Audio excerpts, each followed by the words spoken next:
Welcome to the Catherine Vandome and Me podcast.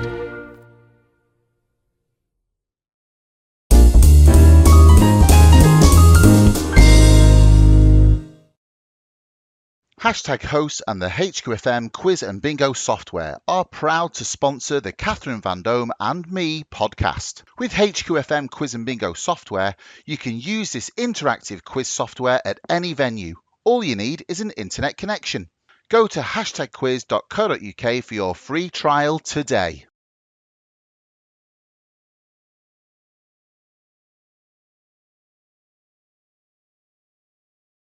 Hello and welcome to Catherine Vandome and Me. And today I'm joined by a very special guest who I first met at the Whale Tail Cafe in Lancaster. He is a yoga instructor and I overheard his story and I was so compelled to bring him onto today's show. And he is just incredible. I can't wait to hear his full story. So please welcome the brilliant Tony Butterfield. Hello, Tony. Hi. Hi, Cathy. That was quite an introduction. I can live up to it. Oh, you will definitely love up to it, Tony. It's an absolute pleasure to connect with you today. And we've had a few technical issues, haven't we? We're both learning our way through the technical side. But what I love about you is you have such wisdom and insight into health. And it was a real pleasure to overhear you talking to somebody else in the Whale Tail about your wisdom that I thought I have to have this man on my podcast. You are just incredible. Well, basically, I organise classes, or people organise classes of people who are interested in yoga, and I go along and give them instruction according to my understanding.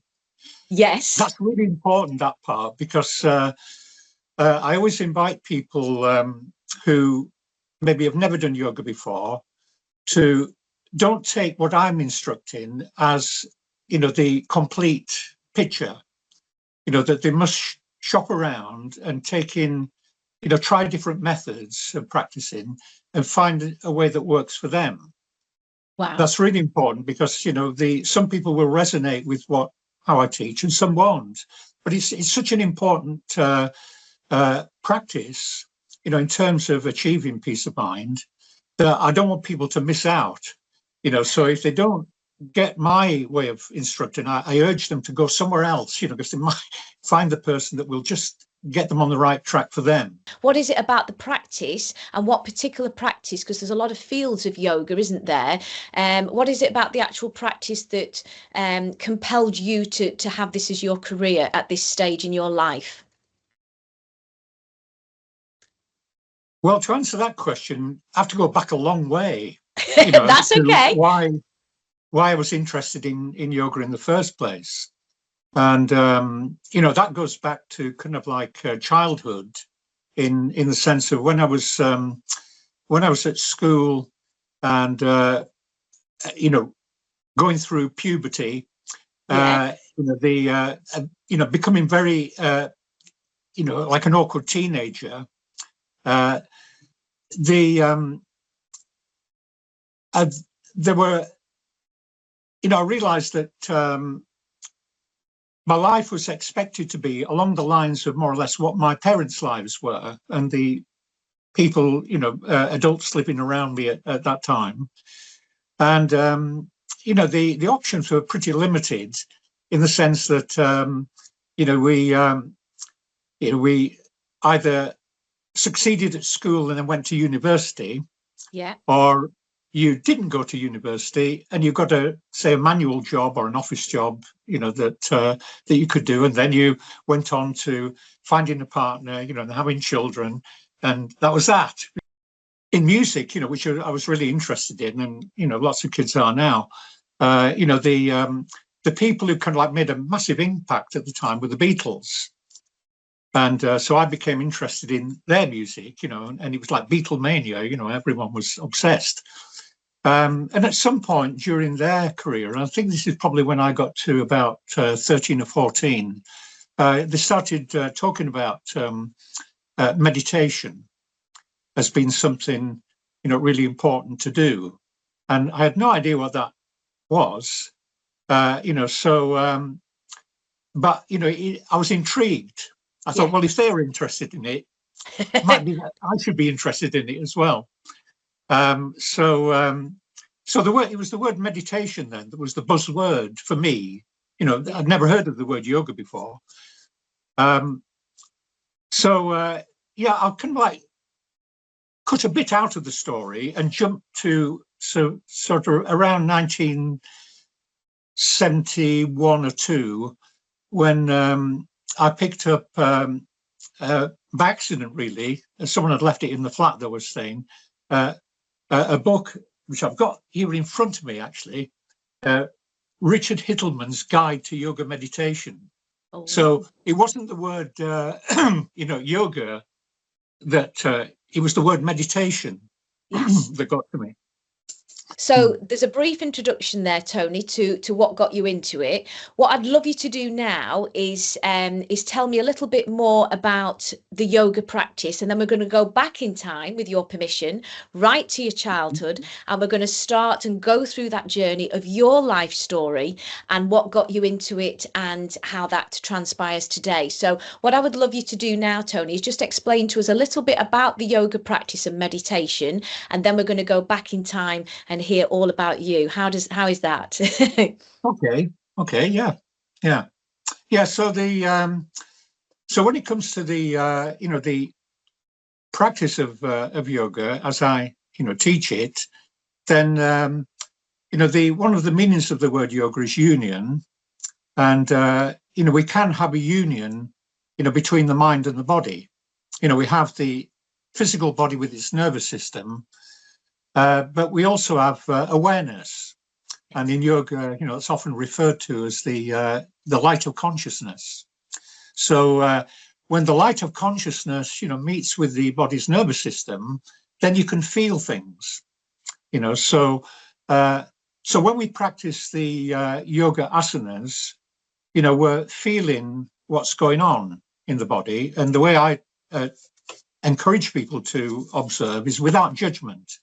Yes. You're just observing the feeling of muscles lengthening, muscles shortening, areas of resistance. It's all grist for the mill in terms of that you can be united with those feelings. And what that does is, another meaning of the word yoga is to yoke or harness.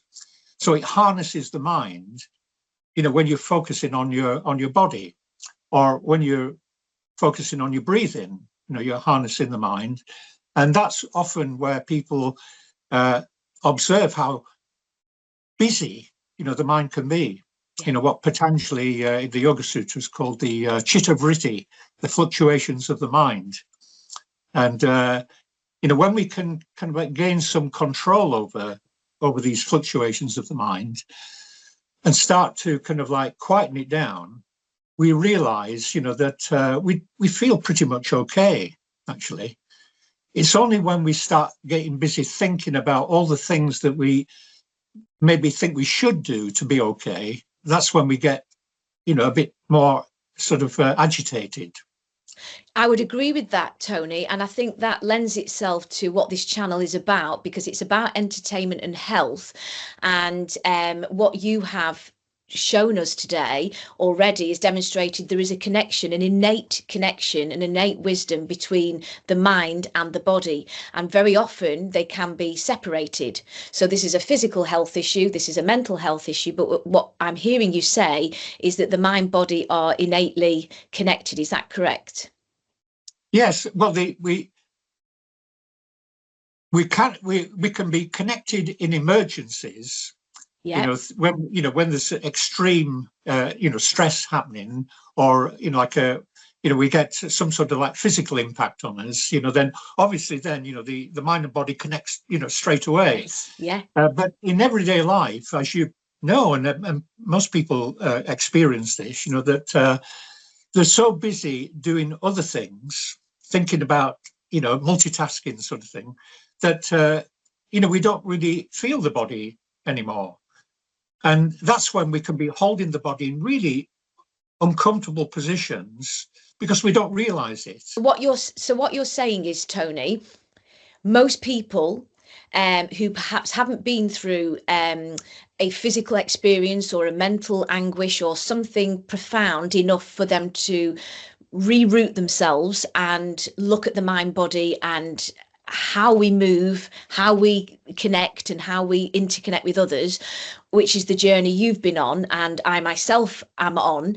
Would you say that most people are just full of distractions, racing through life, which is something I was doing prior to? Now I'm a dancer, qualified ballerina and everything, so I do have did have an innate connection with the body, but I hadn't realized just how important the connection with the mind was.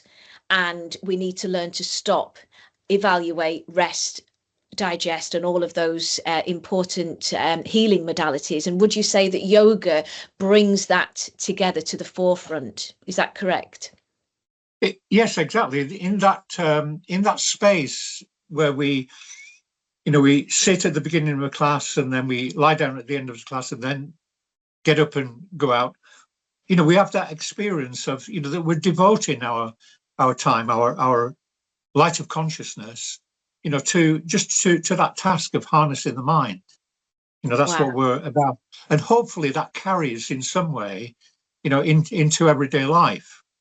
That even for a short time after you've experienced, a deep feeling of, relaxation and okayness, at the end of a class, that it's going to affect the people that you meet. Yes. They're going to feel some of it as well. And it's going to affect how we do our work or whatever it is we're doing. We're going into it with a different mindset and feeling in the body.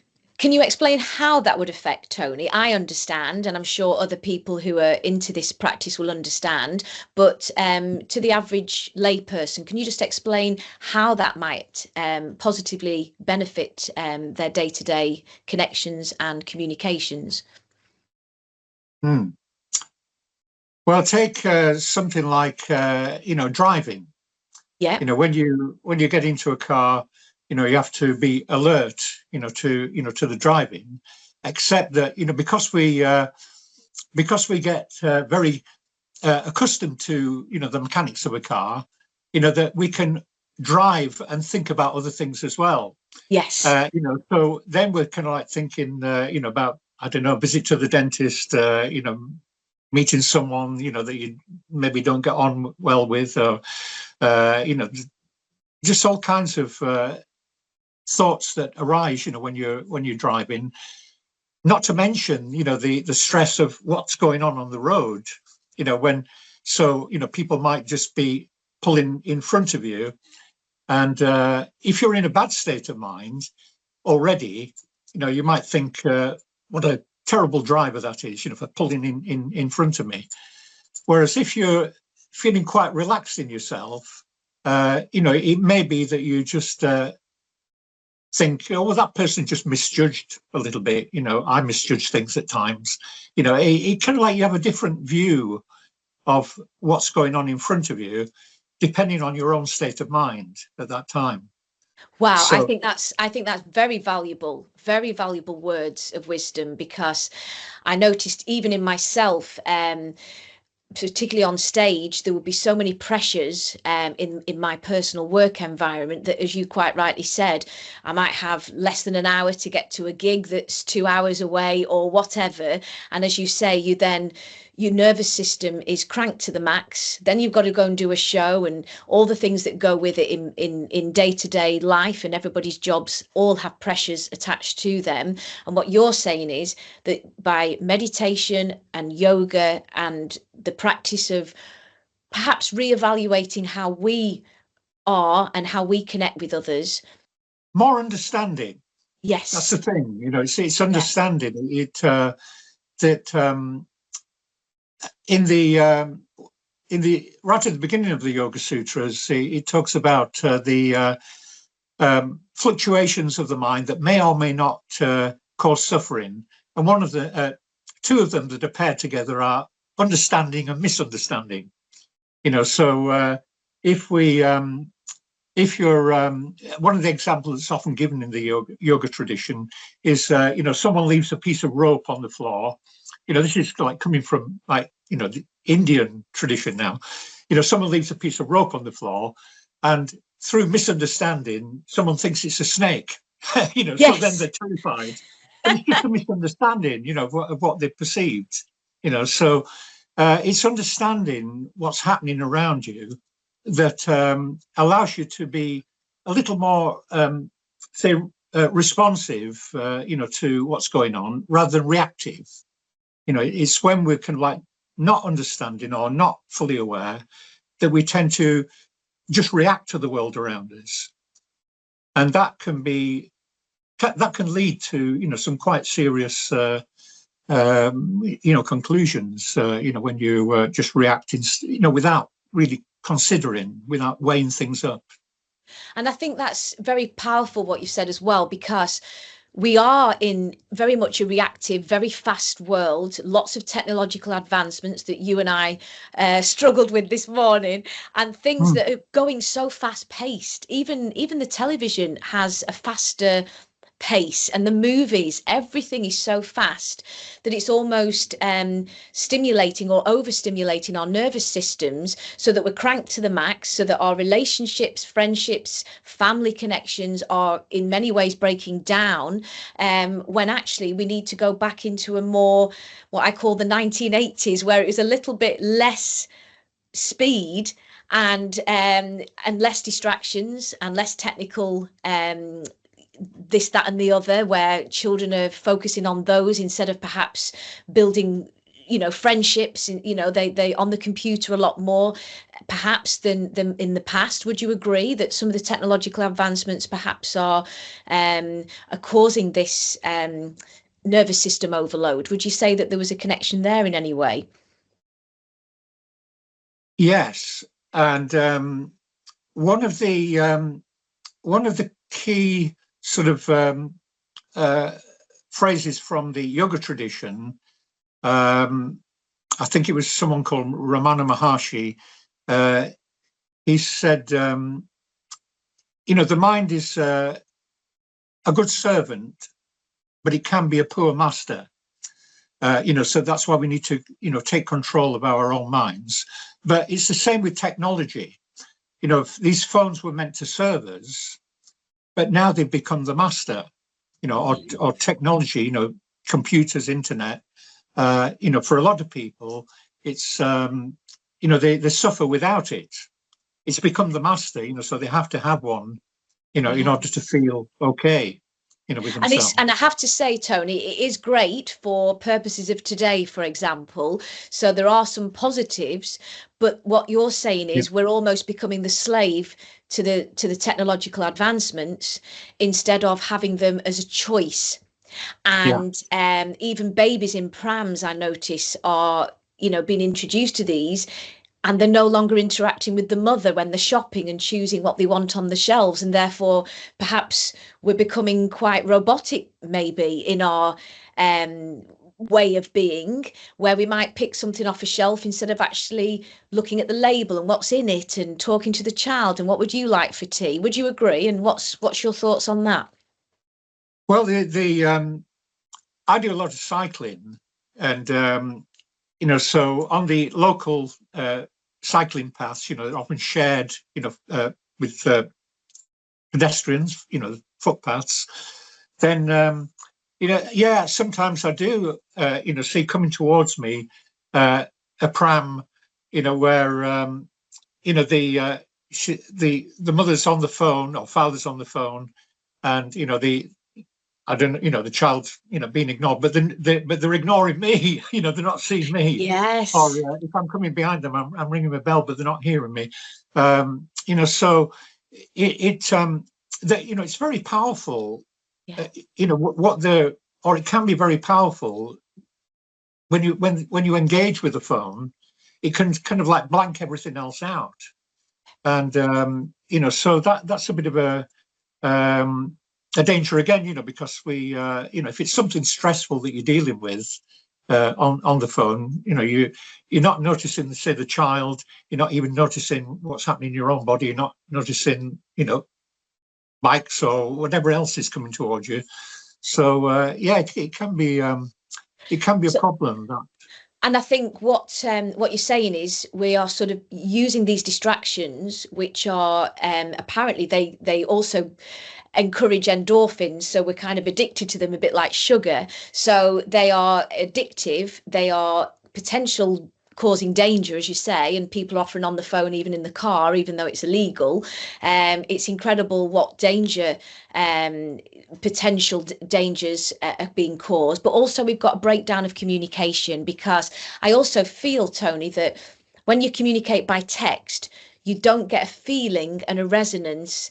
And even just a phone call as well, you can't see the person. So we're almost losing, and the last 4 years has also, if you like, encouraged that, where we've all separated and divided. And I feel now we need to all get back together, go back to those old practices, as you say, the Indian and the Chinese culture of yoga and all these healing modalities. I do a lot of tree hugging and things like that as well. I'm sure you do. Anything that gets us back to nature and brings us all back united, as we enter what I believe is a new world ahead of us, a positive connection with our mind, body, and the nature around us. Would you agree with that?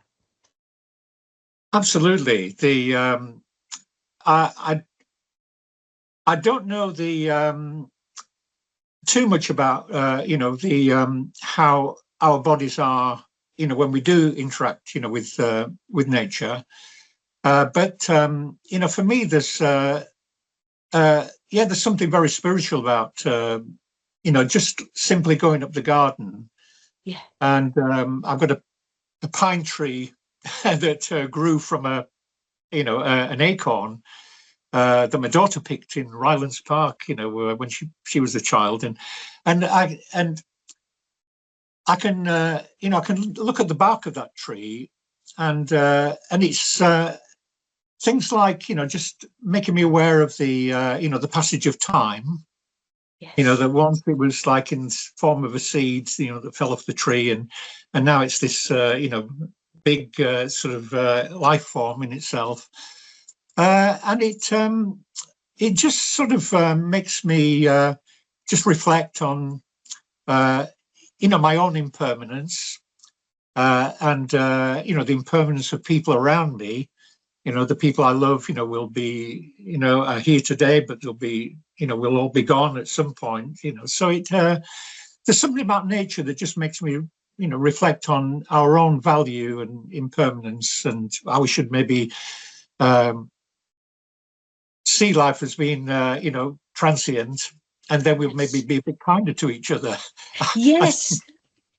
I agree with you. And I think there is a real sense of that we are now entering that sort of world, I feel, where we're starting to get back to nature. We're starting to realize the health benefits of things like meditation and yoga, the natural holistic modalities that have, the wisdom of the tree, as you say, the age of the tree, the wisdom there, the fact that, the growth of it. And we are we are part of nature, and we're almost forgetting that.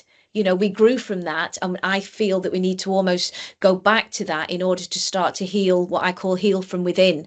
So if we do have health issues or worry troubles or job stresses or whatever our personal circumstances, when we do go back to nature, and there's nothing better for me than sitting in the woods with my little dog Tinker and just looking out into the abyss and meditating and keeping still.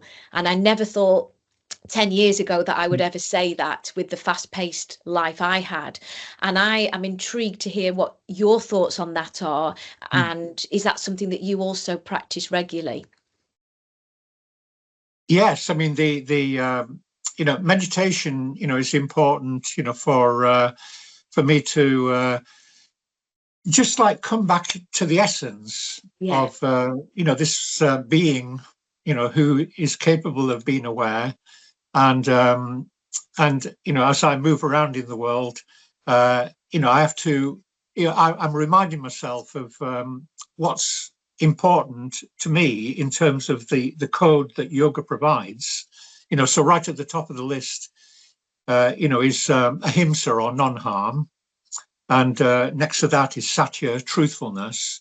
So as I move around in the world, I'm trying to be, as unharmful as I can be, or even, as helpful as I can be. Yes. And, trying to be truthful about, how things are as I understand things. I mean, I'm trying to be truthful now according to my understanding. Yes. But it is only according to my understanding. What I'm saying may not be the complete truth, but I'm trying to be truthful in the sense of trying to convey what I'm understanding. And I love that way of expression, and that really resonates, because what you're saying is you're speaking from your own truth. And what we need to do is welcome everybody to have their own truth, because it doesn't matter really who's right or wrong. What matters is that whatever you do it with goodness, kindness, and truthfulness.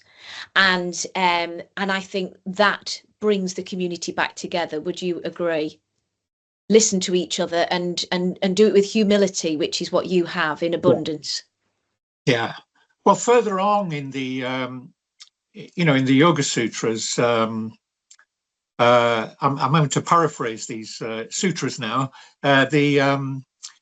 I mentioned ahimsa, or non-harm. It's been kind of like the top of the list of things to observe. And so at some point in the Yoga Sutras, it says, when one is firmly established in ahimsa, or firmly established in non-harm, all beings around them cease to feel hostility. There's some way in which we connect with other people. Yeah. When we're trying to be as helpful and kindly and as unharmful as possible, that they sense it somehow. They may pick it up in our body language or our facial expressions, and it makes them feel more at ease themselves. Yeah. They don't have to be on the alert to, is this person going to do me any harm? So meditation is a fantastic way to calm the body, calm the speech, calm the way of moving. And you do, as you say, you end up reacting to situations quite differently. And you hope that in time other people will find that way of being, because it's so much healthier and you're so much happier and more content. And the smallest of things bring gratitude, whereas lots of people are reaching for gratitude and highs from perhaps bigger things. Would that resonate with you, do you think? Absolutely, yeah. The one of the things that we we tend to do, when we when we're encountering the world, with all its kind of like things that we have to do or not do, and and we do get like stressed by it. That one of the strategies, is to find something pleasant to counterbalance it. So if I put like one foot now in the material world, for me that's chocolate. Okay, yes, I agree. For me. But in the yoga world, then it is just like understanding, that that is innate in human beings, to want things and not want things, because it's part of our survival mechanism, part of the body's nervous system. It's just that it's being able to react to danger. We do need the sympathetic nervous system, in order for us to kind of like quickly get out of danger. But that's all we need it for at that time. We can let go of the whatever it is that has stimulated us that way. But when it's coming at you all the time, little things, it might be just I don't know, the neighbours left the car idling outside, and you're feeling a bit irritated about it, and there's lots of other things that can irritate us. Then we start to look for things that we can, the Buddhists call it, take refuge in. So we take refuge in chocolate, alcohol, tobacco, television, smartphones. There's loads of things that we can take refuge in. so that it counterbalances, the stresses of life. The problem is, they only work temporarily. Then you have to up the game. More chocolate, and so again, I think it was Ramana Maharshi who said that to try and create peace through pleasurable things is like trying to put a fire out with oil. You're just making it worse. Wow, that's a very good statement. Statement. Yeah. Well, that made perfect sense to me when I first picked up Richard Tittleman's Guide to Yoga Meditation. It was written in there, and I thought, wow, yeah, that's pretty serious stuff. This. Yeah. So So what you're saying, so Tony, what I hear you're saying is the distractions, what I call habits, addictions, the things that we can stop, but we are compelled to keep doing because perhaps our nervous system is jacked, and particularly in ME, the sympathetic nervous system is overstimulated because the lymphatic system, the drainage, is controlled by the sympathetic nervous system. So that's the science behind why ME patients are profoundly in a state of fight or flight. And it isn't just ME patients, it can be people who have been through traumas, etc., perhaps, and their nervous system has cranked and it can't seem to stop being in that state. And as you've just quite rightly said, poor diet, sugar addiction, chocolates, everything that everybody loves seems to be bad for us. And yet what you're teaching us with your wisdom today is that actually have a look at other pleasures that don't cost anything, that we can get immediate pleasure and satisfaction from. And I can speak with sincerity on that I did not think for 1 second I could ever meditate for longer than 2 minutes without being internally distracted by, oh my goodness, what's for tea, or I need to get such and such a thing done tomorrow, because we're having internal dialogues with ourselves because we are overstimulated. What happens when you start to rest, which you do daily, I practice meditation daily also, is that actually those buzzes in your head eventually disappear. And what a wonderful, clear mind and joy that brings, for me, is better than any applause on stage, to just be free of any distraction. And I'm sure you felt that because that's your practice. You've hit the nail on the head there. It's a sense of freedom. Yeah. Freedom from these, things that would cause us, suffering. And, the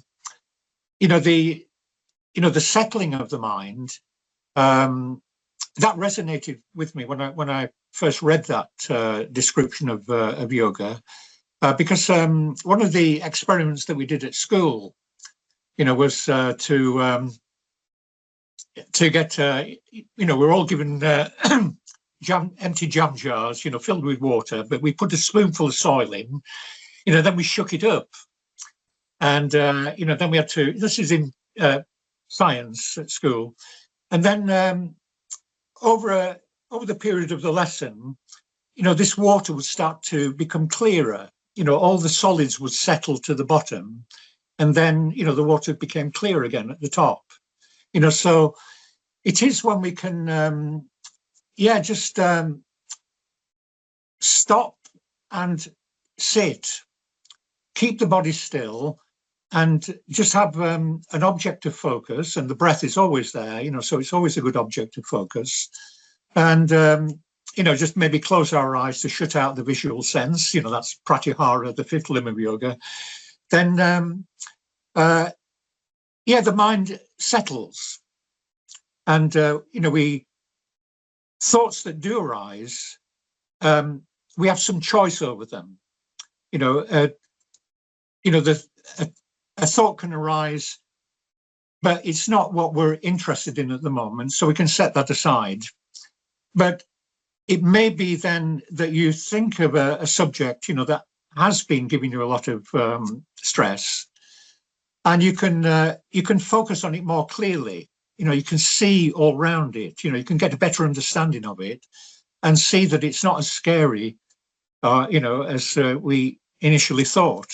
So what I'm hearing, Tony, what I'm hearing there is you're saying what I feel I've found as well, that rather than looking at the problem from the ground up, where the soil is settling on top of you, you are at the top where the fluid is, where the liquid is, and a clear picture. You're looking from the top down on the problem, because we all, every day, we're faced with problems to solve. Even if it's your gas bill's gone up, I think we're all suffering that unanimously at the moment. So the point is, whatever the problem is, rather than seeing it from the soil at the bottom and feeling that it's all dumped on you and you can't cope, bit by bit, try and crawl through the soil like a seed growing, like a plant growing, and get to the liquid, get to the top where the rain is, and look at the clearer picture. That's a very good analogy you've given, and I hope I've transcended that in the same way. Is that what you're saying? Yes, in fact, the lotus flower is often used as a symbol of enlightenment or rising towards enlightenment, because the lotus flower starts in the mud. Yes. Then it grows up through the finer, and then through the water to the clear, and then it sits on top of the water, and receives the sun. So it's that journey of just getting out of the mire into a more spacious place, where we feel, the pleasantness of we feel the freedom. We feel, as you say, we can then feel the warmth of the sun. So our feelings become more sensitive. So I've always been a very sensitive person anyway, naturally by nature, but to feel sensation of joy in just sitting and just being was a pleasure that I never knew was available, and it's been available for all of my life and all of your life, but we didn't realize the pleasure that could come from it, because we are often told, don't sit still, there's plenty to do, there's jobs to be done. Yeah. There's always distractions. Yeah, don't think. So from this growth, from the soil, from the flowering into the out of the earth, out of the darkness perhaps, and into the light, how does that help with meditation and yoga, your practices? How does that help the mindset? For somebody who's never done it before, what are the positive rewards that somebody could gain from doing the practices that you practice daily, Tony? Well, I'll just give my own experience, right from the beginning, that when I picked up Richard Hittleman's book on yoga meditation, bearing in mind, that in the early 70s, if there were yoga classes around, I had never heard of them. Yeah. Yeah. So in Richard Hittleman's book, he gave an example of how to try meditation, and it was on the front of the book there is the person looking at a candle, yes, and candle gazing.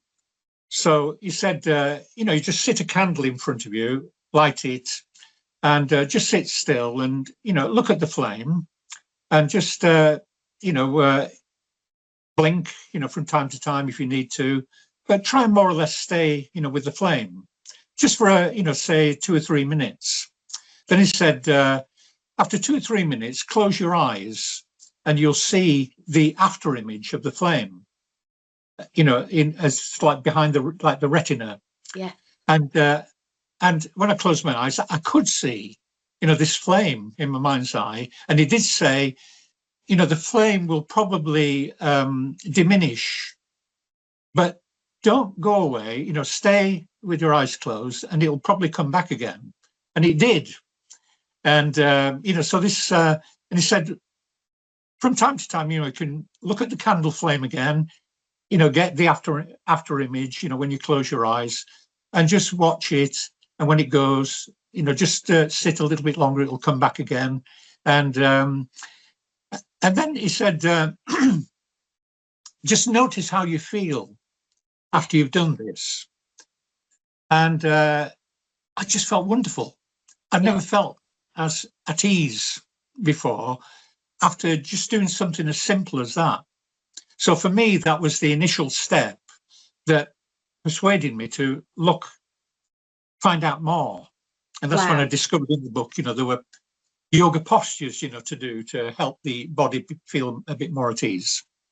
Well, that's incredible, because what you're saying is you read a book, you were intrigued by his words, and then you practiced. And that's the thing, when we are drawn to something, and it always has to be at the right time when we're receptive to go into that. But when you were drawn to that, because you practiced and his wisdom worked, his methodology, actually you felt it, you could see it, the flame was there behind the eyes, the vision, and because it worked, that was what sold you into the practice. So at that point, Tony, I would love now to go rewind and go right back to your childhood, if I may, and go through your life and experiences, and perhaps what got you to that point where you read this gentleman's book. Just remind us of the book again.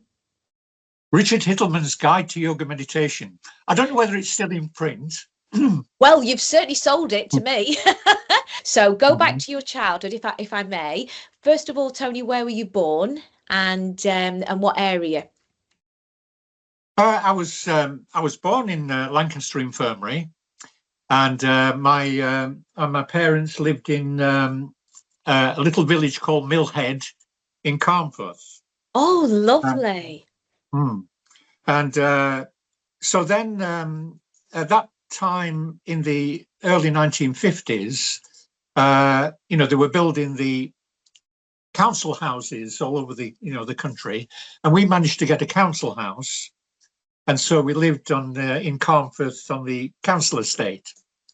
So that's so that's where I was. I was born in Lancaster, lived in Carnforth, in my early years. And Carnforth is a beautiful place. What an idyllic place to be raised. And can I ask you about your parents? What were their positions? What were their jobs? And how was everything there for you in your childhood? Okay, well, my mother, I suppose, the title would be seamstress. Yes. She worked sewing and making garments, for a company in Carnforth. Although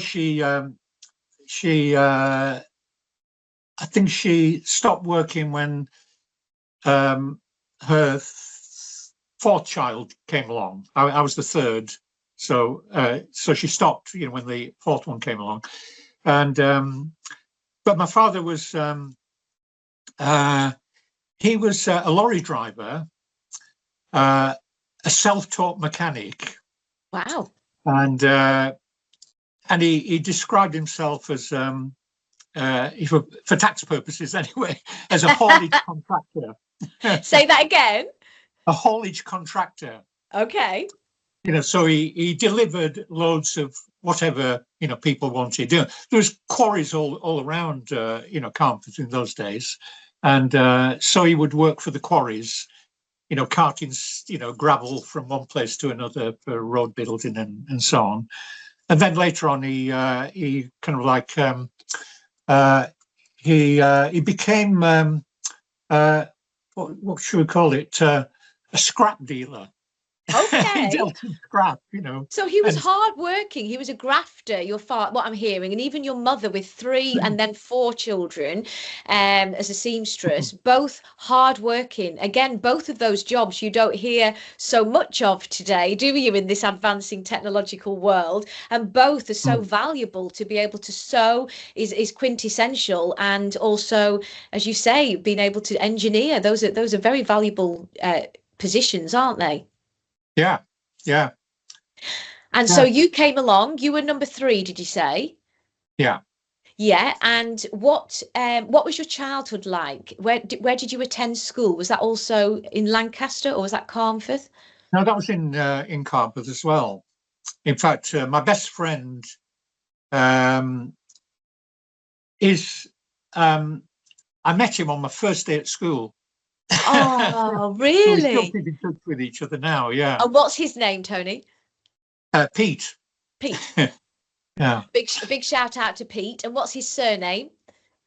Byron. Pete Byron, right.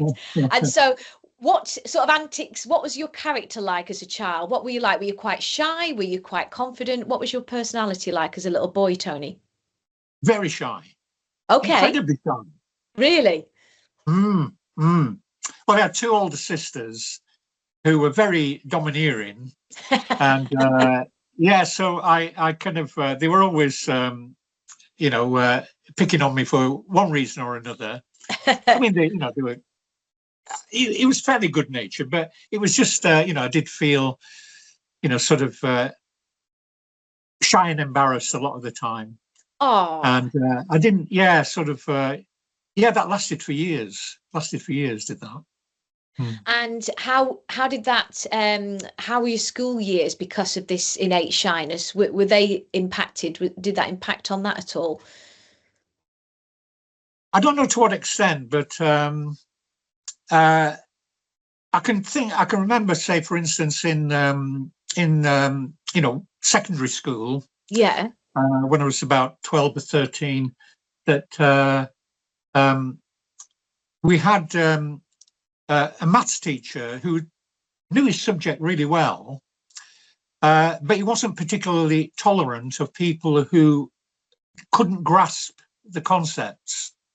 Yeah. And so you probably come across this yourself in schools or meetings, where they might someone might be giving a discourse on something, and then they say, anyone not understand, or anyone want to ask about this? And so then you have to put your hand up, and all eyes are drawn towards you. Yeah. And you feel, oh, I don't want to make a fool of myself. So I was, when I couldn't understand something, I would desperately hope that somebody else would put the hand up, so that they could, be explained to them, and so to me as well. Yeah. And eventually, because it was so difficult, I asked my mum, when I got homework, for maths, I'd say, can you help me out, with this? And my mum could only help me out to a certain extent. Then she said, I don't understand this. I said, well, I've got to give in homework, and she could see that I was, really concerned and anxious. And so she went to the school and, asked if there was a solution. And they suggested that I go down from the top stream, to one lower down where they were not teaching maths, but more arithmetic. Okay. And so that's what happened. And then I was fine. I understood, the arithmetic. Wow. And I felt more at ease.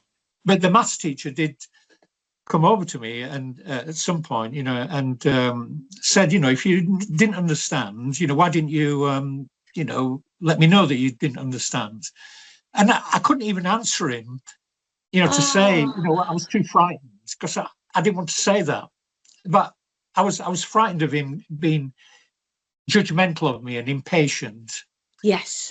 So I had to kind of just let go of maths, and I was fine. I was pretty good at English and other subjects. So, well, I was just going to say, usually I'm an English student. Obviously, that's my passion. But usually you don't always have both maths and English. If you do, brilliant, well done. But often it's one or the other that tends to be a strong point. So my mum worked in a bank and she could do maths brilliantly, but I had to bring my beta mathematics book home and have extra mathematic lessons. So I really empathise with your story there, because I also struggled. And so it's very hard when those are your academic subjects and you're struggling with them. And I'm sure on the parallel, there'll be people that were brilliant at maths, Tony, who looked at you and I doing English and the ability to have, which is a very creative subject, isn't it? Writing stories and essays and things like that. And they might have looked at us in the same vein, but just with a different strength. So what I'm hearing you say is we've all got different strengths, and what we need to do as teachers is understand that every child is different and every child's brain absorbs information differently. So with the right teacher you were more able to do the mathematics, and I found exactly the same. So it's quite interesting what you've just shared. Yeah, I think teaching has improved. Yes. Actually, in fact, one of my friends from school went on to become, became a teacher himself. Yes. And eventually went on to Ofsted. And he said, the quality of teaching in our school was very bad. He said, very bad. Wow. But you did your best in the situation that you were in. And I think that's what people need to always remember in any circumstance. You did the best with the tools that you were given and the opportunities that were in front of you. And so you worked hard, it sounds like, but you struggled in certain areas, which everybody does. But what other subjects did you enjoy? Because I was English, drama, and I love sport as well. Is there any other subjects that you enjoyed at school, Tony? Art. Yeah, and art. Yeah. So even though I liked English, again, we had a teacher that was very kind of like critical of our work, in the sense of well, I suppose she was probably doing a job, actually. About sticking to the right sort of punctuation and use of grammar and so on. So but I remember thinking, I like English, but I'm not keen on the the teacher. But the art teacher was he was a great guy, and he put in a bit of philosophy into his lessons. Oh, He wow. would quote Dickens, and procrastination is the thief of time. He would say, but he said curious things like he said, when you are upset about something, when you have something that's painful, they said, try not to run away from it. Just experience it. Yes. And I didn't really know what he was talking about at the time, but I had a kind of like a certain amount of respect for him. So that message went onto the back burner. It went into the filing system, if you like, to retrieve later on. And I have a better understanding of what he meant about that now. But so I enjoyed art. It was a way of being expressive in a non-judgmental way. I think that's very valuable what you've just shared, and it's something that's coming up with me at the moment, that if somebody respects somebody else, rather than it being this conflict that we talked about earlier, where we've got all these distractions, we're so fast, we're moving speedily. What I feel is when people listen is when they respect you. So very often it's not that somebody doesn't love you, it's not that somebody doesn't trust you, which are also key to a relationship of any description, but it seems to be, for me, the word respect. If somebody doesn't respect what you say, what you believe, or your way of living, then they're not going to listen to your message. And you've just hit that nail that I've been unpicking at the moment in my life, why certain people listen and respect your view on anything, and why other people don't listen and make poor judgments of your opinions and thoughts. And this goes for all of us. So I think there needs to be a little bit more, in order to build back this community, a little bit more listening, but also respect. Because just because you don't understand, as you say, somebody else's thoughts, or just because you don't believe what somebody is saying, doesn't mean you can't respect them. And if we can bring back that key fundamental word from your art teacher, that you felt respect for your art teacher, so you listened and hung on every word, but actually fundamentally what his message was absolutely profound. And just repeat again what his message was. Well, he said, don't try to run away from painful thoughts, experiences. Just look at them, feel it. He said, it's your mind, and it's in the body as well as your mind. Just feel what it's like. Yeah. So I was going to say, he didn't go beyond that message. I didn't understand it, to be honest, at the time. But I say, because of that respect, I remembered the message, and I recalled it many years later when I did have the understanding of what he meant by it. And so moving forwards, and we'll come back to that because that message I'm sure will be profound. Moving forwards in your life, when you left school, what happened next, Tony? Did you go to college, or what subjects did you choose, or did you go straight into the working world? Well, I did stay for a fifth year at school, which was quite a new thing at the time. Yes. To stay after to the age of 16, and so I did get some GCEs, but I remember that coming towards the end of that fifth year, one of the teachers was assigned the job of being the careers officer. Yes. And so this teacher said, well, you're going to be finishing, in June. What are you going to do next? What career do you have in mind? And I said, I don't have one. I have no idea. And he said, well, you better. He said, you better find something. Yeah, hurry up. He said, what are you interested in? And because I had been teaching myself guitar at school, and so I got really good at playing guitar, just self-taught, Wow, that's great. But I didn't tell him any of that because I didn't think that's what he wanted to know. He wanted to say, what job do you want to do? Do you want to become a, painter and decorator or a carpenter or whatever? I thought that's what he was talking about. And I said, well, I've no idea. And he said, well, what other things do you do? And I said, well, just lately, I said, I've been, a couple of my mates, I've been cutting their hair for them because when we go to the barbers, it's too drastic. And at that time, in the world of music and that, there was the mod haircuts. Yes. And I was able to kind of like get somewhere near to that, well, my granddad had some hair cutting scissors that used to cut my hair with. And so I borrowed his scissors and cutting my mate's hair. And basically, you set up your own business. Tony, what I'm hearing is you actually were entrepreneurial and set up your own business as a hairdresser. No business. It was just my mates, and so I said, well, I've been cutting my mate's hair. Right. He said, right, we're sending you on a hairdressing course. He said, so I thought, well, I've nothing else to do. I don't know what else. That's so brilliant, I thought, well, I'll see what it's like. And so I did this. There was like a 2-year hairdressing course at Lancaster and Morecambe College.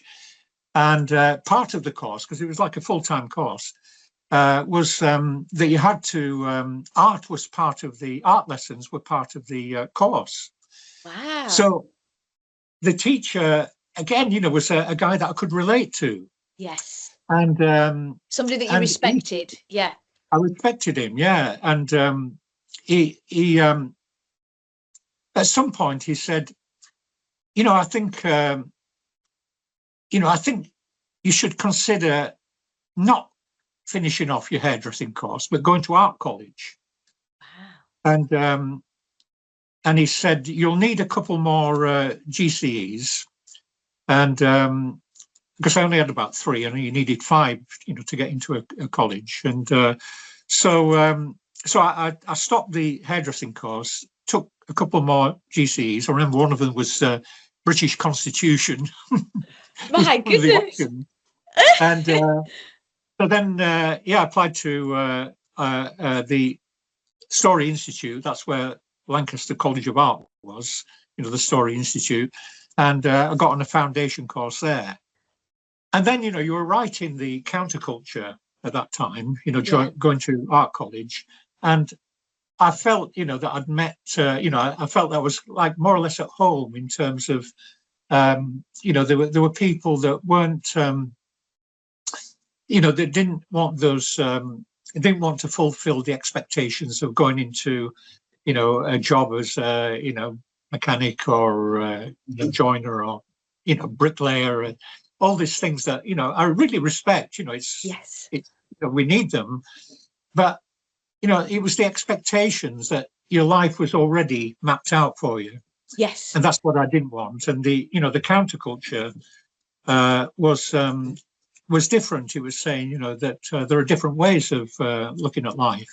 Yeah. And so what I'm hearing you say is that the art teacher was giving you the freedom of expression on the page, whether that be creative art, whether that be in English, in book writing, whatever. Those creative art subjects are absolutely integral, I feel, to all of our health, creativity. We don't want to lose that, because that's the essence of us and our individuality. And what you're saying is that you were given, just because you were doing art, you were told, oh, okay, then perhaps you could do something that's practical with your art subject, but perhaps you wanted to do something that was expressionistic. Is that right? You wanted to have that freedom. That's right. The idealism of that freedom of expression through art. It was there. Yeah. Unfortunately, I have to be brutally honest about it. The talent wasn't there. Oh, really? Yeah. Well, who knows? I mean, you're a humble man. Maybe you are much better than you are conveying. But I did have the opportunity to choose a subject related to art. So in the foundation course, we did photography, textiles, graphic design, and pottery, ceramics. And I chose to do graphic design. Okay. So there was a course running for graphic design, at the college. So I embarked on that, and again, I wouldn't say that was that good at it, but I was adequate. I knew how to use pens and brushes and used to use scalpels and for cutting out masks and things like that. So anyway, I did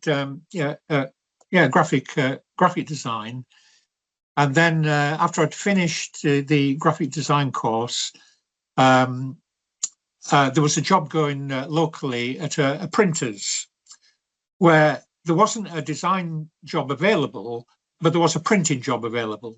Okay. And it was silk screen printing, which is one of my favourite medias, at college. So I did 2 years working as a screen printer. Oh, wow. And so that was probably my first kind of like full-time job. And remember, Tony, whereas I knew from birth almost that I wanted to be on stage, that was my personal passion, you weren't sure, and also were a shy child as well. So you were kind of living life and being guided sort of by what experiences you were having, that sort of what I call felt sense.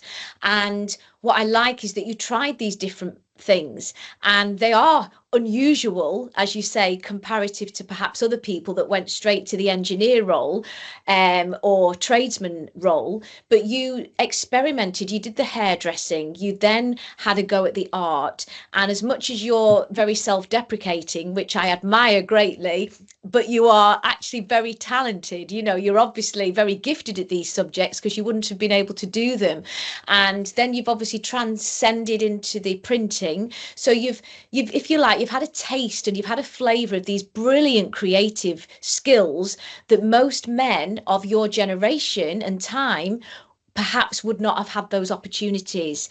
And that, I believe, then lends itself to the creative passion that you have today with yoga, because it's all interlinked. You had your individuality. You didn't go with the crowd. You chose to do something that lit you up, and you tried it. And it doesn't matter whether you succeeded or failed. What matters is that you tried and you were prepared to stand out from the crowd. Does that make sense? Well, yeah, because at the time, I lived in a working class town. Yeah. And they actually looked down upon art. it was kind of like seen as a waste of time. My dad thought it was a waste of time. He didn't really want me to do it, but he realised, that I wasn't going to follow him into what he did. You did all these things. You went against the normal, perhaps expectations and your father's expectations, but you chose to do what you wanted to do. Did your father ever come round to that and respect what you wanted to do in the end?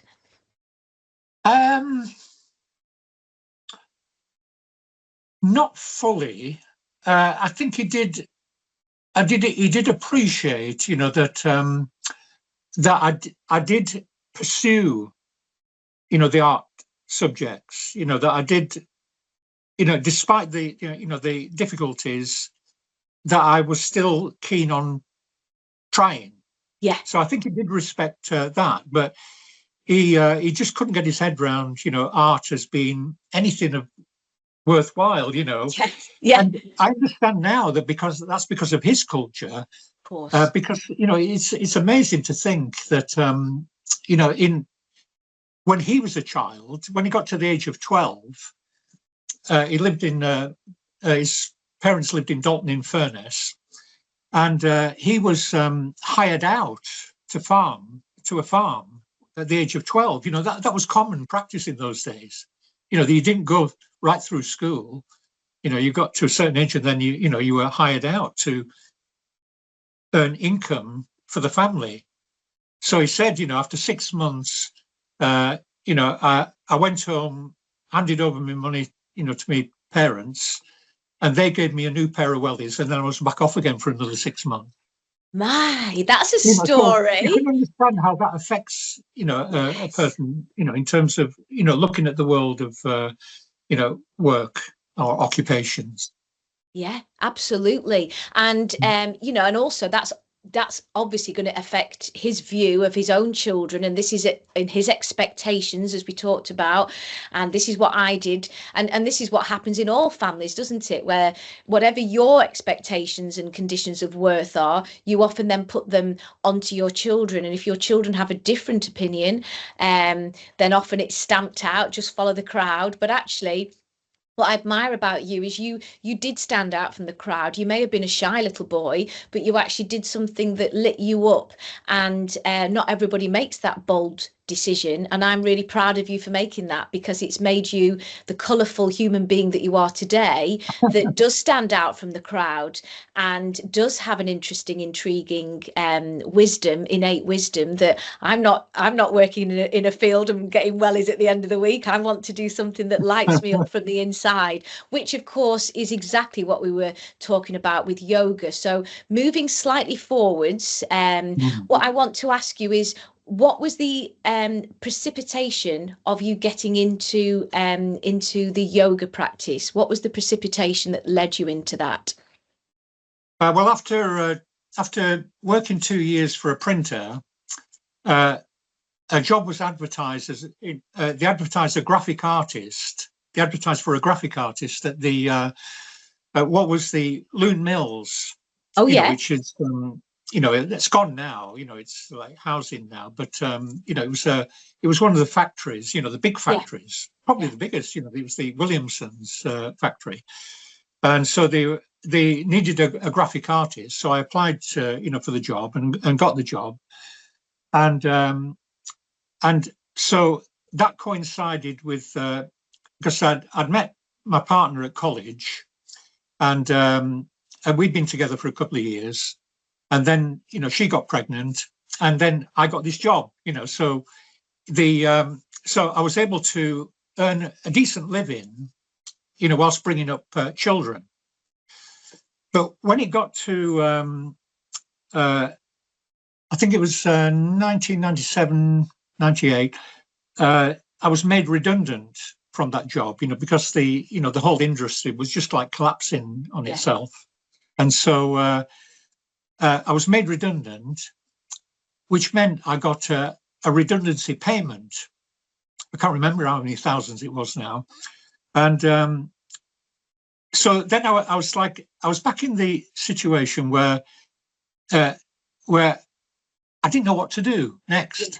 Yeah. The reason I didn't know what to do next is because in the old days of graphic design, one of the reasons that I got the job was because I was so accurate at doing hand lettering.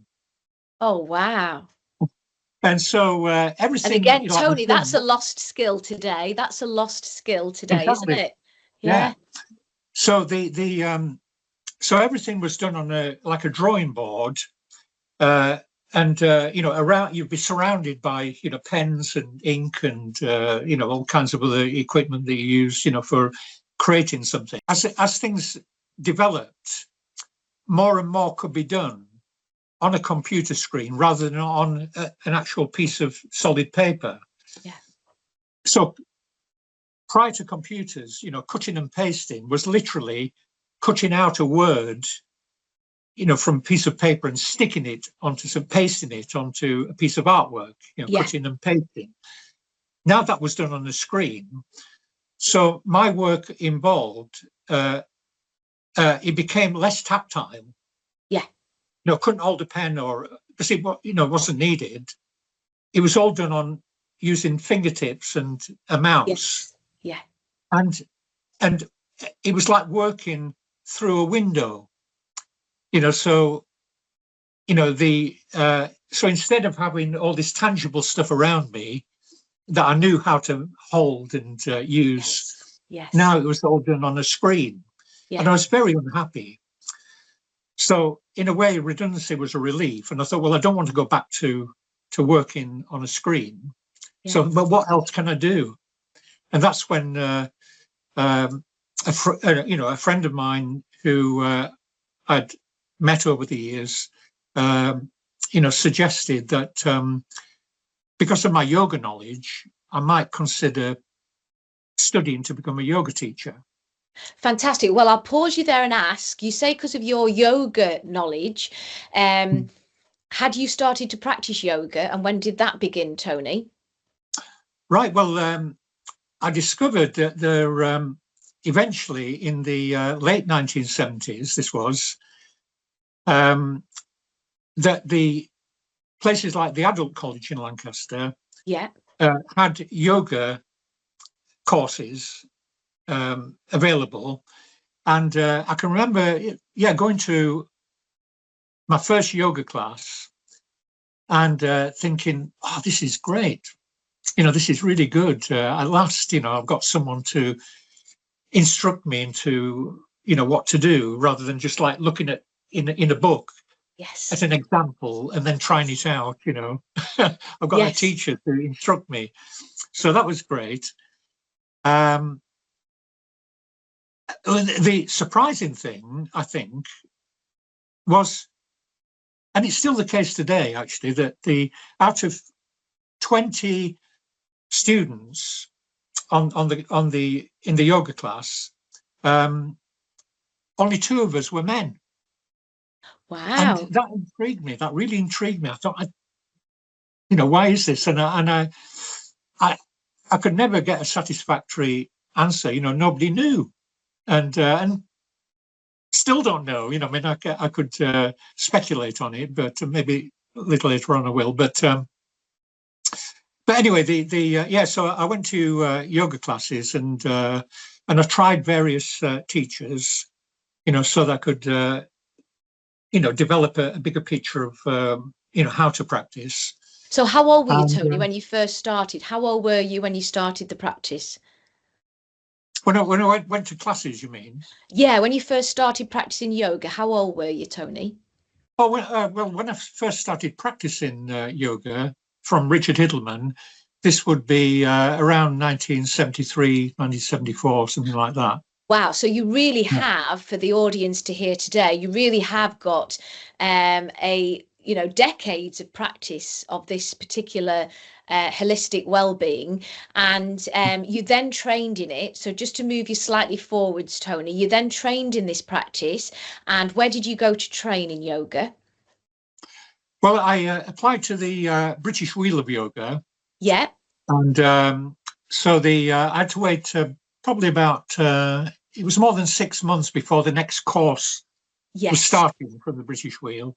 And what did you get from it, Tony? What did you get from this yoga that became your passion? Because you'd obviously, as I said, you've dipped your toe into hairdressing, artwork, printing, various modalities, different to a standard man of your age generation. But then you go into another creative art subject, which is brilliant. And, you know, great that you're in the minority. I think that's fantastic, or were back then, because this was a new field, rather like therapy. My partner's father, Jim Singleton, he became head of clinical psychology, and he said in his generation there were no therapists training, as you said, in the 70s and 80s. So he was one of very few therapists back then, whereas today we have lots and lots of counselling courses and things like that. My partner was in the National Childbirth Trust. You know, okay. She was, and so part of the offerings of the NCT was a men's group, you know, a group for men to meet up and, you know, talk. Because, I mean, in those days, you know, like it was very, very much a separate thing, you know, in mainstream, you know, for men to be involved, you know, with, you know, children and that, as much as they are now. So, so I went on this men's group course, and the guy who was facilitating the course, he was teaching social work at the Lancaster Uni, and he was a very calm gentleman. Yeah.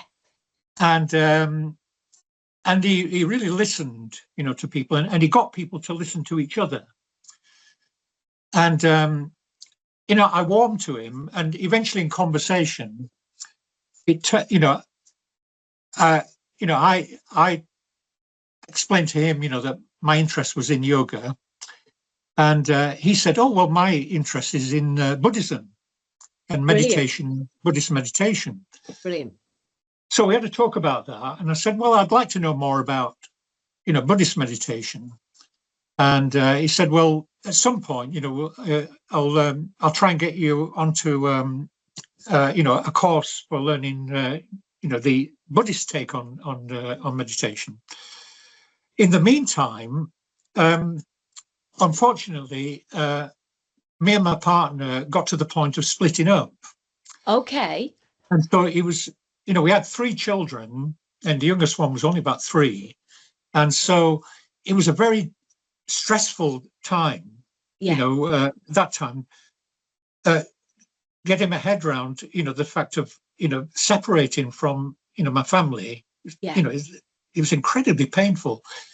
The only person I felt that would understand what I was going through was this guy called Nick. And so I rang him up and asked if I could talk to him and explain, you know, what was going on. And he was really brilliant at listening. And at some point, he said, "You know, I'm not really qualified to do therapy." He said, "But I know someone who's really good." And he put me on to a psychotherapist who lived at Lindale. And he and so I arranged to go and see him. And then I spent several months, you know, with doing therapy with him. And he tied it into my knowledge of yoga and what little I knew of Buddhism at the time. You know, he tied his therapy into that. So, you know, it would be better for me to understand. And at some point I said to him, "I think I'm okay." You know. Wow. So I left therapy, and by that time, a course, someone was giving a talk on Buddhism at the Friends Meeting House in Lancaster. An order member with the what was called the Western Buddhists at the time, and when he explained, you know, giving this talk on Buddhism, I was able to make the connection, you know, between yoga and Buddhism, because you know, before the Buddha became enlightened, he was actually given instructions on meditation by 2 yogis of the time, So yoga existed before, Buddhism, but, the Buddha took it and ran with it, if you like. Yeah. And so I decided to study Buddhism. And I was able to make the connections then, with more strongly. What I'm hearing you say is you could make a spiritual connection. So then you've got mind, body, and spirit. And what's really important is you don't have to have any, connection to a particular religion or anything like that. It is important to highlight today that your practice welcomes everybody from every background. But what I'm hearing is that you studied Buddhism, and I myself have done some of that as well. And you then could understand the connection to meditation and the connection to the body, and then of course that transcends into the yoga. So as I say, you've got the mind, body, and spirit. Is that right, Tony? Yeah, and another thing, that another reason for pursuing and enjoying that part was because I found that when books emerged on yoga, they weren't really emphasizing the spiritual aspects of it. Yeah. A lot of them were just kind of like just sort of guidebooks, pictures. Yeah, position one, position two, but not understanding the wisdom behind why you're doing those positions. What was the connection? What was the mind-body connection that worked through studying Buddhism? Right. Well, first of all, the in yoga classes at the time, and it's still the case now, and I understand the way it's taught more or less has to be that way. Yeah. In the sense that people are coming along drawn to it by the physical aspects of yoga. So it's in fitness centres and so on. Yeah, the health benefits. Yeah.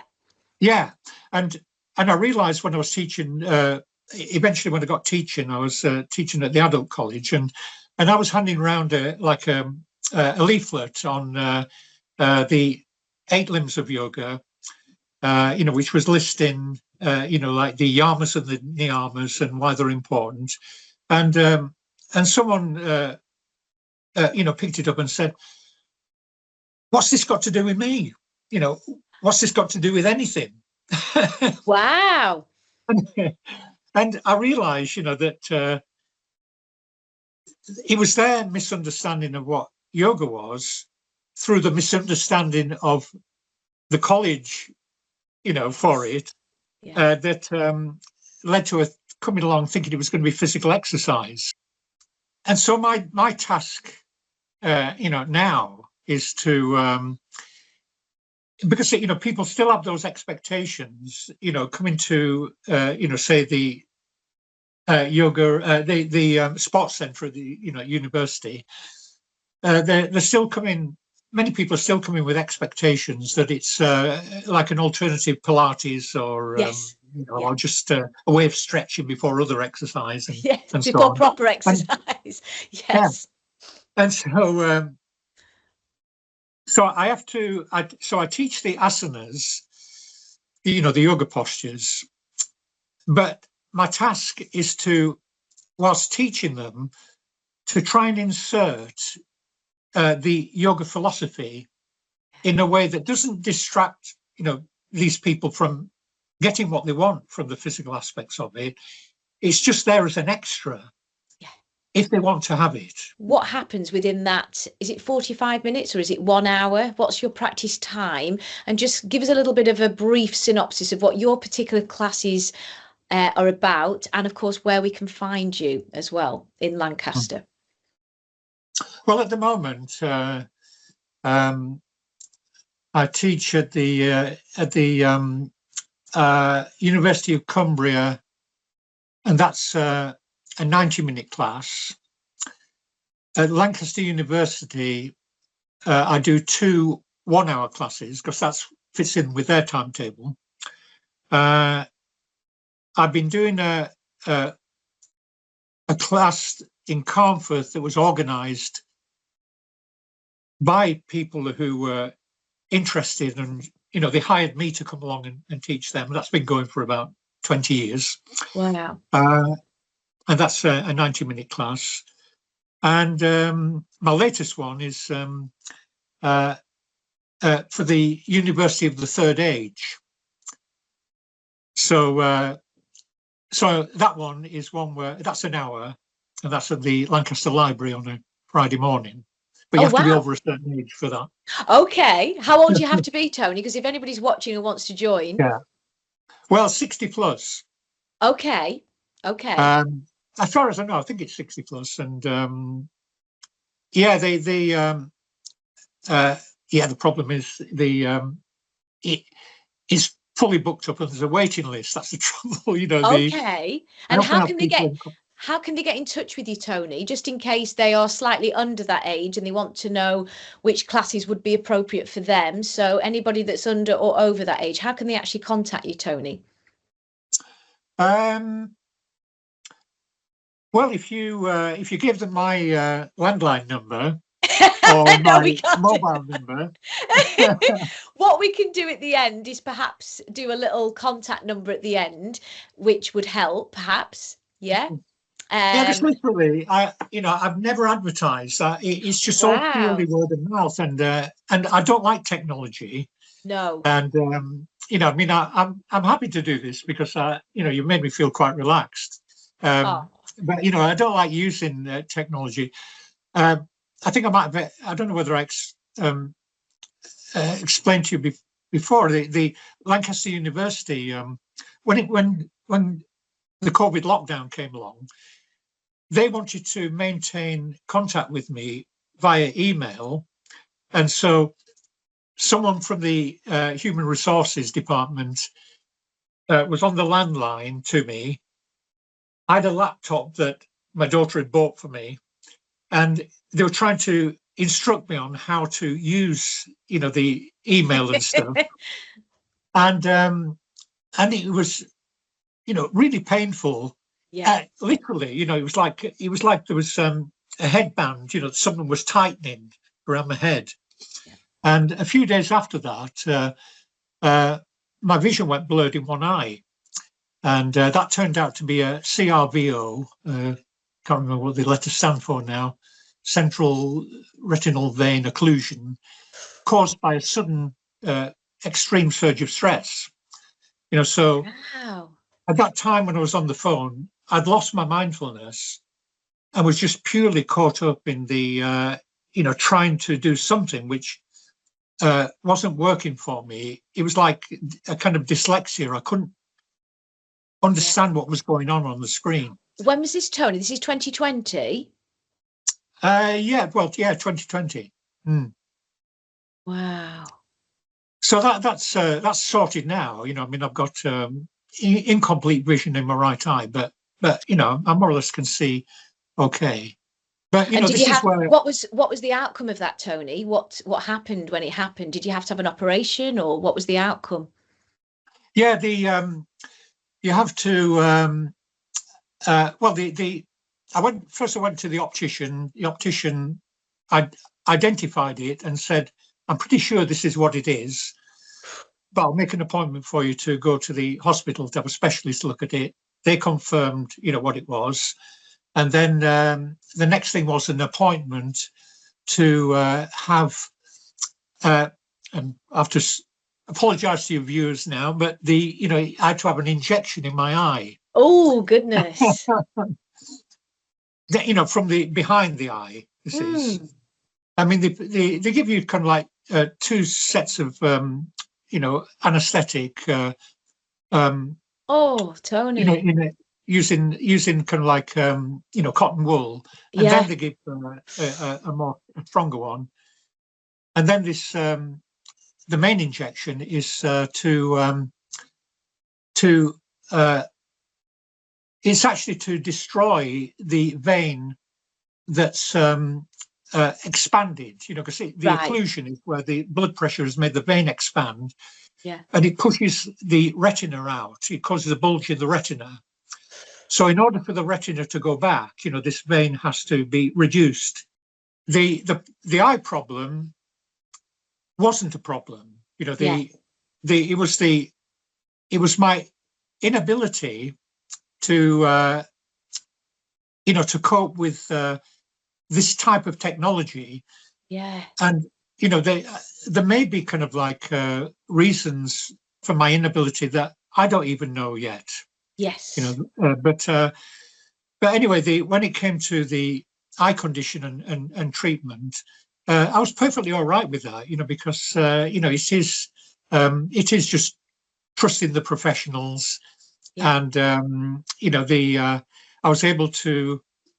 And it's always the case, with when I go for some sort of surgical procedure or go to the dentist, that as soon as I get sat in the chair, I do my breathing, do some pranayama breathing, I calm the nervous system. I look at the people who are around me, who are treating me. I think of them as being human beings like myself who want to be happy. They've got families, they probably love and be loved by other people as I wish to be, and that we're all one, helping each other. So then it becomes a spiritual experience going to the dentist. I think that's one of the most valuable things you've said, because there'll be a lot of people, children and adults watching, who will be inspired by your technique in going to the dentist in particular, because there's a bit of a fear sometimes in some people of going to the dentist. But what you've just said is make it go beyond the actual experience. If you are afraid, go into your mind, go into your soul, go into your body and connect, like you've just explained, and put yourself in a different mindset. So that's another prime example of the value of yoga and meditation, which is the ability to take your mind out of what could be a frightening situation. Just before we got going this morning, I listened to Radio 4 in the morning, and I think Inside Health on Radio 4 we're doing a special program which I've recorded, so I'm hoping to watch it, listen to it, on breathing practices and anatomy and physiology, and so it's recognized now by the medical profession, that some of these yogic techniques, can they really do have credence. You can rely on them, for certain physical conditions. Yeah. And just to conclude, I don't wish to stop this conversation because you're so intriguing, but just to draw to a close with our podcast today, what I want to ask you is whether you would mind giving a little demonstration over the camera here, just to show anybody that wants to initiate breathing, anybody that perhaps isn't in a position to go out at the moment, for example, and show them a little bit of a practice that might just start them off. Would that be something that you'd be able to do? Yeah. When it comes to pranayama, that branch of yoga to do with regulated breathing, one of the leading practitioners used to live in Lancaster, a guy called Philip Sherry, and he lives somewhere down south now. But I can remember asking him, when I was doing my teacher training, how do I go about bringing pranayama into a yoga class? And he said, well, in a yoga class, you can you're getting people coming and going all the time. Yeah. So he said, you better, keep it simple. Developing pranayama is best done, building on it over time, in special classes. But he said the one thing that works really well that you can, no one needs to do any preparation for is what's called Nadi Shodhana, the alternate nostril breathing. Okay. And it's very simple to do, and I can talk us through it now. Thank you. Yeah. So basically, before we kind of try it together, if you think of an upside down horseshoe, this is how it was taught to me. Yeah. That when you breathe in, say through your left nostril, you imagine the breath, it's going around the horseshoe, then you're breathing out through the right nostril. Okay. Then you breathe in through the right nostril, and then it goes out of the left nostril. but you have to control that, with your hand. Okay. So when I do this now, I'm closing my right nostril and breathing in through my left nostril. Then I'm closing my left nostril with my third finger to breathe out through the right. Then I'm breathing in through the right, closing it and opening the left to breathe out. Okay, so that's one round of Nadi Shodhana, or alternate nostril breathing. And can I just say that I'll repeat it and then... is absolutely lovely. You can feel an instant, much more oxygen in the lungs, very deep breath. And how many times should somebody practice that in terms of the rhythm of how many of those in and out nostril? Well, I'd start with just 4. 4. And, so, because we've got 5 fingers on the hand, they can always use the thumb and fingers, to count the rounds. So okay. I recommend starting off with 4 rounds. Okay. And then maybe building on that. Because even 4 rounds of it, because we've just done 1 round, and you said, you could feel that something instantly was happening.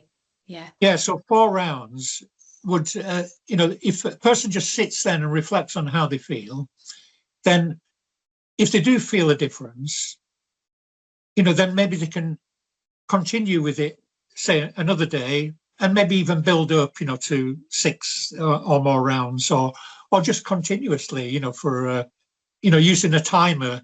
I'll give myself 10 minutes now to do some Nadi Shodhana.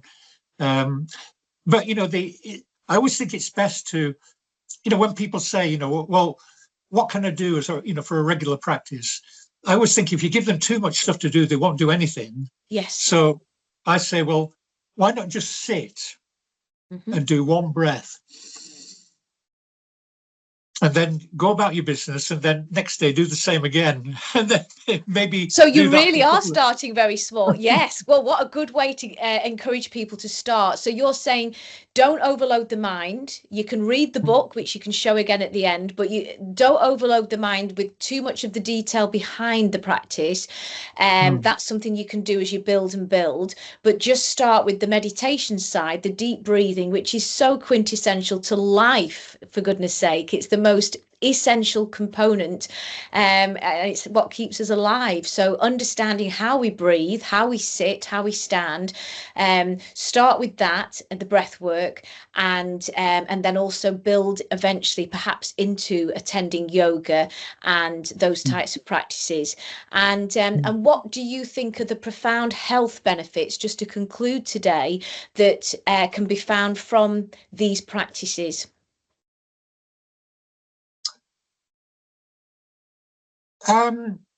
Too many to mention, really. But when we have the right nutrition, and when we can, breathe effectively, then the body will take care of itself for the most part. It'll do. Your immune system will be functioning well. Yeah. So the benefits are overall. With the practice. I think when it comes to, the muscles and bones, then obviously, we improve our range of movement when we're regularly stretching muscles. So, we tend to feel more at ease in the body, because we do hold tension in the muscles, don't we? So when we stretch out the muscles, to a certain extent, we're releasing a lot of tension. So, and lymphatic drainage. Yeah. That. The movements encourage the flow of the lymph. Absolutely. Yeah. Yeah. So, it's just overall nutrition and, so what I'm hearing you say is that what I'm hearing you say, Tony, is that the rewards really are endless. There is no beginning or end to the reward. It really is one of the best combination of two healing modalities with meditation and yoga. And then if you want to then go deeper into the practice, and as you say, bring Buddhist practices into it, spirituality, and whatever your personal spirituality connections are, and then you've got the transcendence of mind, body and spirit. And we obviously met at the Whale Tail, which is a very beautiful cafe in Lancaster, and which is very much aligned with health. And they have the most incredible salad bowls. I mean, they really are nourish bowls and things that are just so good for healing and for putting all the right sort of nutrients into the body, which is why it's a place that I really would recommend people go to, and they may well bump into you, and that would also be a joy. What I'm going to do now, Tony, is I'm going to introduce you to my little dog Tinker, because the podcast is Tinker and myself watching. Would you believe it? With his yoga practice, he's 16. Wow. He's good health. So he's going to give you a little wave, Tony. This is little Tinker. He's been one of the watching all the podcasts all the way through. So he's an integral part of this show. Are there any healing, meditation, breathing exercises that you can conclude today with? And I will empower my little dog, because I do find meditation, he starts to relax and feel nice and comfortable. So is there anything at all that you can end today with, breathing wise, or words, or anything that we can leave the audience with today, and that would be nice and calming for Tinker and I on today's show? Well, we mentioned breathing in terms of the calmness and sense of well-being. The other major meditation, which is I'm glad you mentioned this at the last minute, but it's really, really important, is the development of what's called metta or maitri, the Sanskrit and Pali terms for loving kindness. Yes. And one way you can do that is to, like, imagine a light at the heart chakra. You holding your little friend close to the heart, a light, that as you breathe, this light is, breathing into them as well. The light of friendliness, compassion, sympathetic joy, and equanimity, the qualities of the heart. And if we can imagine people that we know that may be suffering, we can do the same thing. We can imagine this light at the heart and imagine it lighting up our bodies and radiating out to them. And, it's a healing light. And so sharing the love is what I hear you saying. Absolutely, yeah. Because one day we weren't, now we are, one day we won't be. This is really important, what we do in our time. Yes. Life is short. So it's, these are things that I highly recommend. And I highly recommend people do their own investigations into yoga and don't just take what I've said. My knowledge, is still limited, and people would challenge possibly what I've been saying now, which is absolutely fine. We need to keep reflecting, discussing, and developing our understanding. And you say from 1973, you personally been practicing. So I'm 50, I was born 74. So you, for 51 years, that's 5 decades of wisdom. I think that gives you a badge above most people, Tony, that says that you really do understand and have that innate wisdom of the practice. But what I love is that you're saying, come and try. No obligation to come to the classes at all. The classes are full to the brim every week, which is great. That says a lot about how you practice, and we can see today what a gentleman you are on the screen, and that was why I wanted to have you on today's show. So what about for children, for example? I think if you're a mother with a baby that says, I haven't got time, what a prime opportunity when you're holding your little newborn to maybe do what I'm doing here with Tinker and hold them close to your heart and start the deep breathing exercise, and maybe get your partner to have that opportunity as well. So it really can start from birth, and it's just realigning ourselves, would you agree, with our own innate wisdom. I'll leave the last word to you. Yeah, I think I've already said it, in that, we have a limited time on Earth, and, we all have this capacity to be aware, the light of consciousness. We're all in the physical body, but what we do with it is up to us, as it should be, the freedom of choice. And I just say to people, it might be that yoga isn't the way for you, to achieve peace, but there will be a way somewhere. Look for it, find it, because it's so precious. Absolutely. Well, I think that's absolutely beautiful and so well put. And it's been an absolute pleasure speaking to you today. So from myself and Tinker, thank you, Tony Butterfield. And thank you so, so much for your time today. And God bless. Thanks so much. Namaste. Namaste. Bye-bye, Tony. Bye-bye, love. Bye for now.